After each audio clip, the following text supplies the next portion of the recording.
Olá, boa noite. Nós somos do Ministério Evangelho da Sabedoria.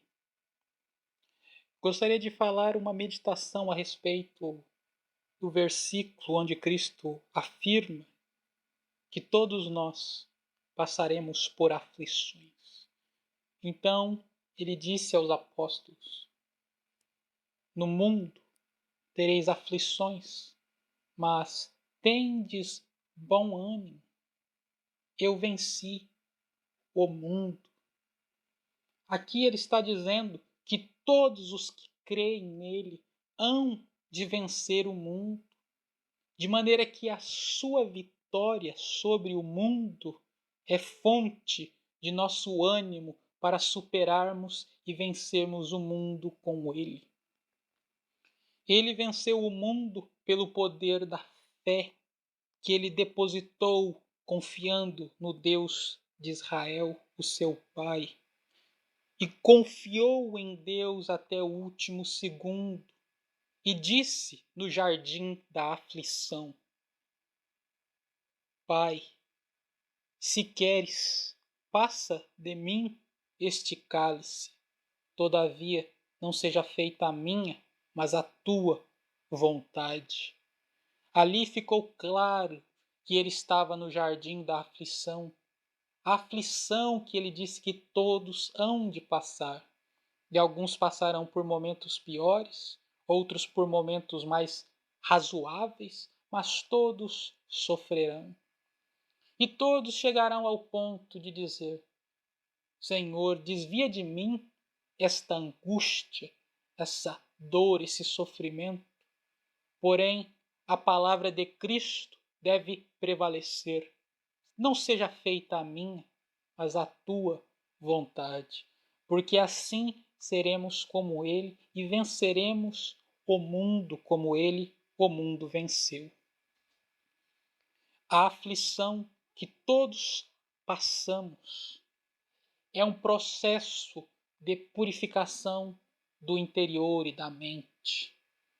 Cristo demonstra que por meio da aflição muitos serão purificados. Assim não foi dito pelo profeta Daniel em sua revelação sobre o fim dos dias? Então é evidente que as aflições contribuem para a alma, se bem absorvidas. Porém, se absorve as aflições de maneira equivocada, acaba por se prejudicar mais. Porque, como disse Paulo, a tristeza, segundo Deus, é boa, porque leva ao arrependimento. Mas a tristeza, segundo o mundo, gera a morte. E o que é a tristeza que gera a morte?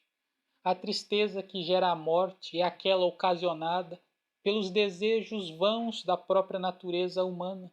Muitos sofrem porque não podem viajar, porque não podem comprar um carro melhor, uma casa melhor, um celular da moda, uma roupa de marca, e sofrem com isso, se angustiam por essas coisas baixas.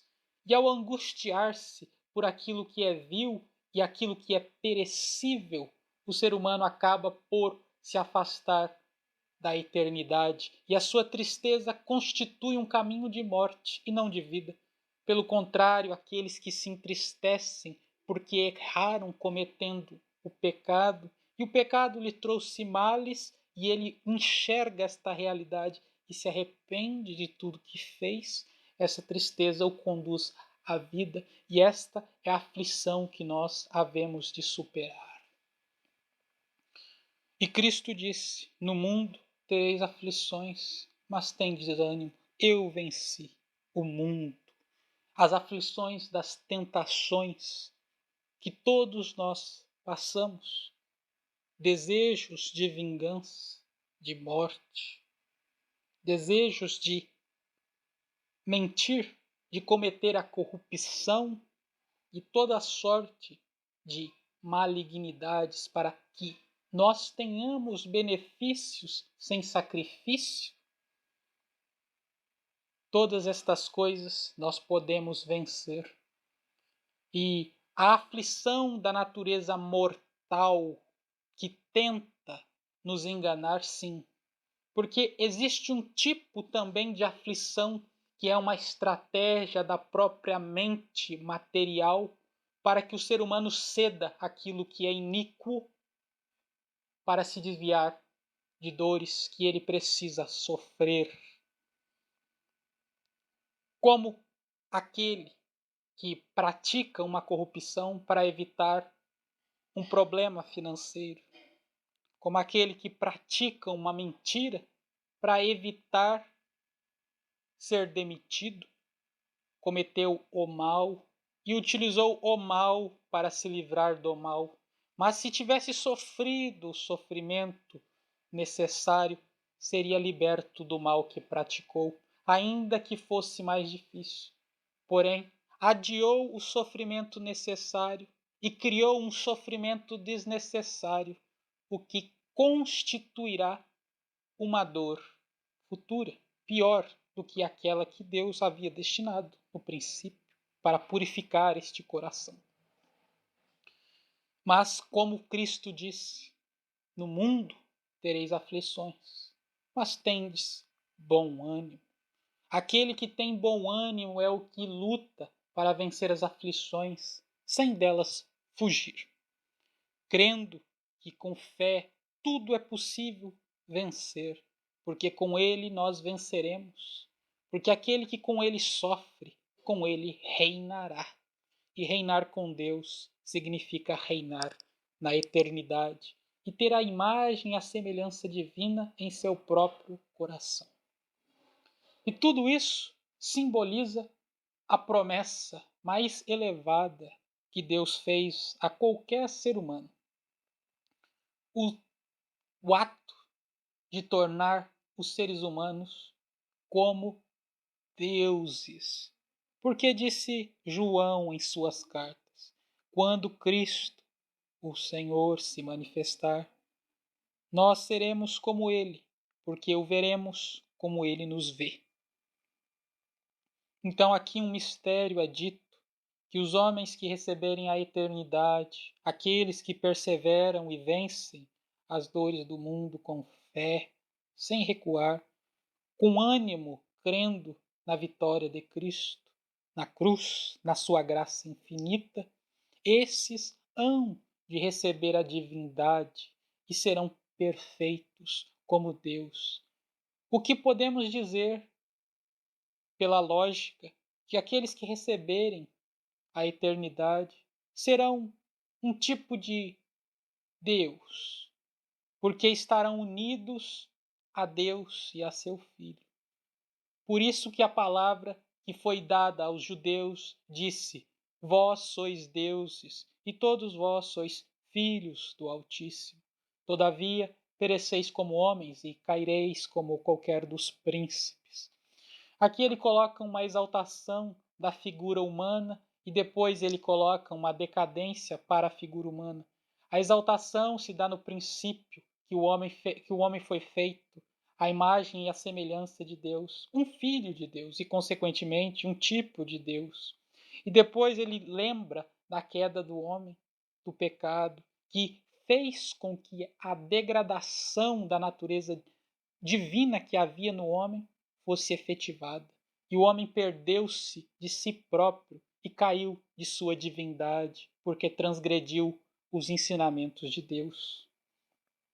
Porém, é possível restaurar essa condição divina, e exatamente por isso que ele disse: eu vim para restaurar aquilo que se havia perdido.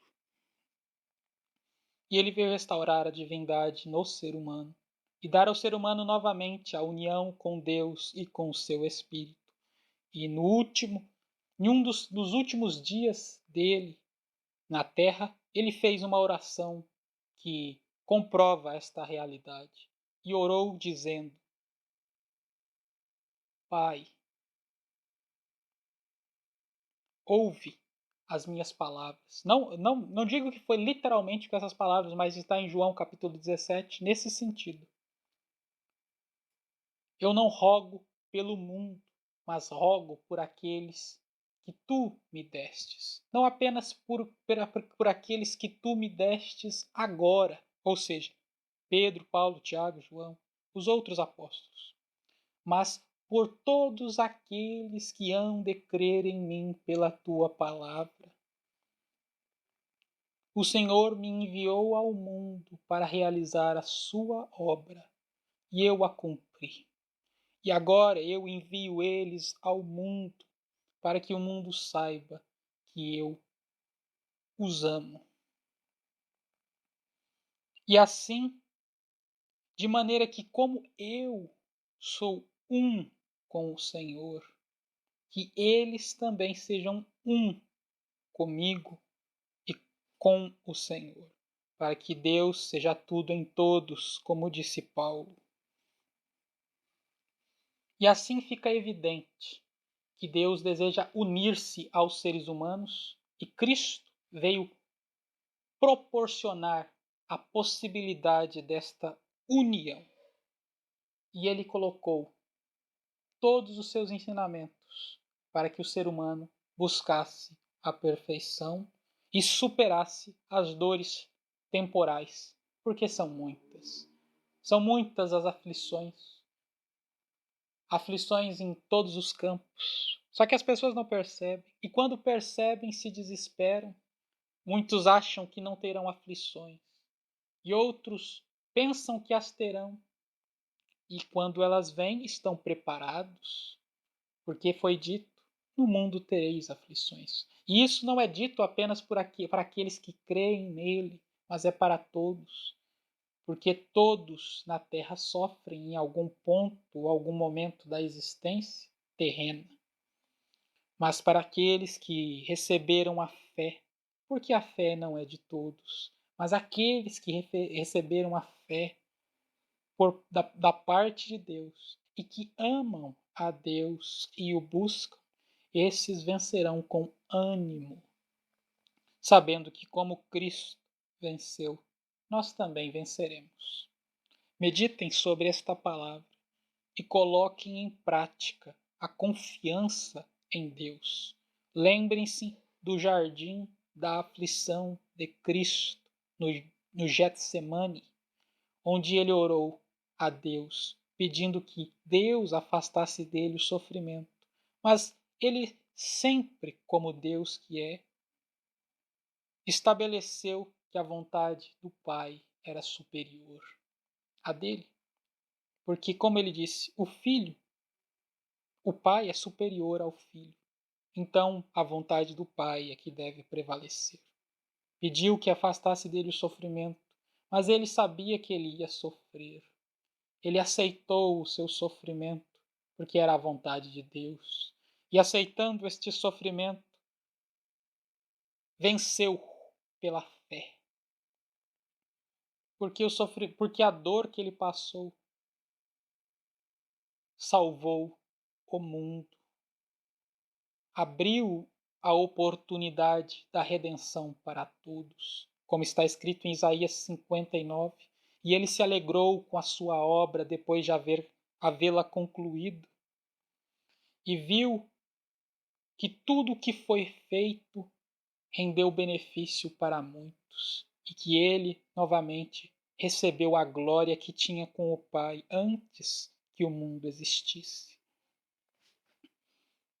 Por isso mesmo, aqueles que com ele sofrerem, aqueles que sofrem com ânimo e com confiança, em qualquer coisa da vida, alguns estão doentes, outros passam por aflições mentais, tribulações do coração. Aqueles que superam essas coisas pela fé reinarão com ele e receberão a divina forma e serão reestabelecidos à condição de filhos de Deus, feitos à sua imagem e semelhança, como ele mesmo disse, e fez Deus o homem à sua imagem e semelhança. E o Senhor criou o homem à imagem e à sua semelhança. Pensem sobre isso e busquem sempre o ânimo.